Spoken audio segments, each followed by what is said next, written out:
11 വ്യക്തികളെയും 8 സ്ഥാപനങ്ങളെയും UAE തീവ്രവാദ പട്ടികയിൽ ഉൾപ്പെടുത്തി. മുസ്ലിം ബ്രദർഹുഡുമായി ബന്ധമുണ്ട് എന്ന് കണ്ടെത്തിയവർക്കെതിരെയാണ് നടപടി. തീവ്രവാദത്തെ തടയുവാനും അവർക്ക് ധനസഹായം നൽകുന്നവരെ പിടികൂടാനും തുടരുന്ന നടപടികളുടെ ഭാഗമായാണ് തീരുമാനം.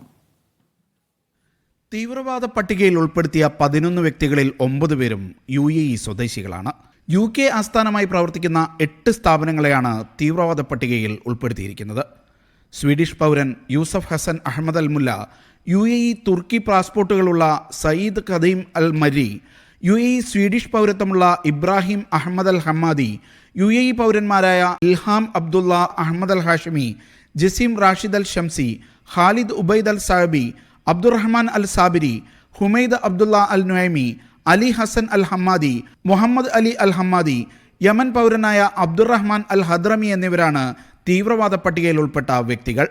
UKയിലെ Cambridge education and training centre, Imagine limited, Wembley Treed limited, Wasla for all, future graduates limited, Yas for investment limited, ഹോൾഡ്കോ UK properties, നാഫൽ capital എന്നിവയാണ് പട്ടികയിൽ ഉൾപ്പെടുത്തിയ സ്ഥാപനങ്ങൾ.